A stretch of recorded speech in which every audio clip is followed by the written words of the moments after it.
Hello students, 9th class की हिंदी हमने कल संस्कृत पढ़ी थी। आज हम हिंदी का चैप्टर पढ़ेंगे। एक दिन हिंदी पढ़ेंगे, एक दिन संस्कृत पढ़ेंगे। इसमें हमने गद्य भाग में 5 पाठ पढ़ लिए हैं और अब हम ये पद भाग का पढ़ेंगे हिंदी में। पद भाग में भी हमारे 9वां पाठ है, वहाँ से पद भाग शुरू हो रहा है। तो 9वां हमने पढ़ लिया है। अब हमारा ये है 10वां है और अब हम इसको पढ़ेंगे। इस चैप्टर का नाम है वाक और इसकी लेखिका है लल्लत। देखो इसमें दे रखा है कवित्री परिचय। जो कवि का है, लेखिका है, उसका परिचय। कवित्री परिचय, जो लेखिका है उसका परिचय है। देखो क्या है।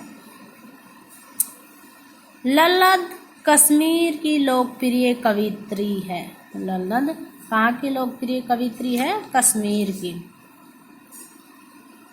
उनके जीवन के बारे में प्रामाणिक जानकारी नहीं मिलती, यानी कि कोई ठोस सबूत नहीं मिलता है।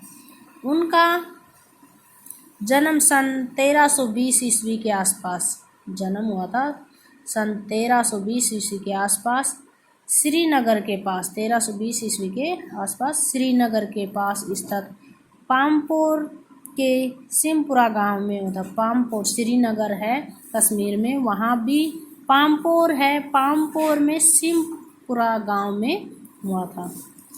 उन्हें लल्ला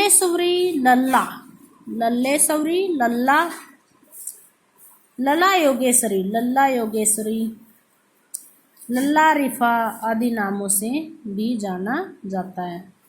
उनकी मृत्यु सन 1391 ईस्वी के आसपास मानी जाती है। रचनाएं हैं वाक। काव्यगत विशेषताएं देखो। लल्लत का काव्य अन्य संत कवियों की भांति भक्तिपूर्ण है।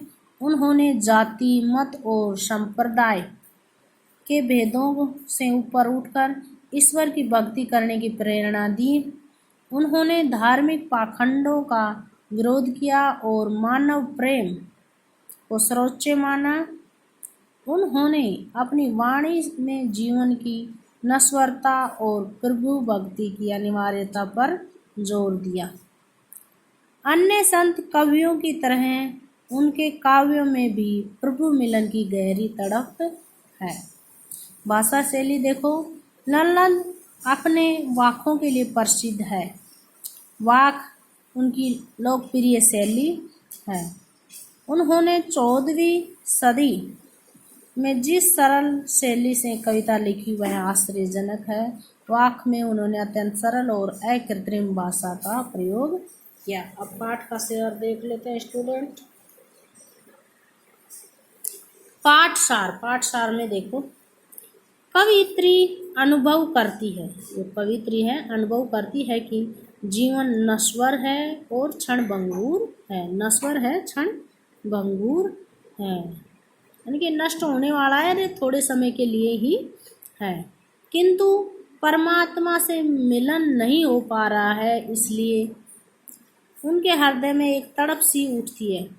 मुक्ति का द्वार तभी खुल सकता है जबकि मनुष्य न तो पूरी तरह भोगी हो, न योगी तपस्वी हो। मध्यम मार्ग से ही मुक्ति प्राप्त हो सकती है। हठ योग आदि साधना से उसे कुछ नहीं प्राप्त हुआ। वह शिव तो कण कण में बसता है, क्योंकि हमारे सांसों में भी भगवान है, ईश्वर है। वह हिंदू मुसलमान में भेद नहीं करता। ज्ञानी वही है जो स्वयं को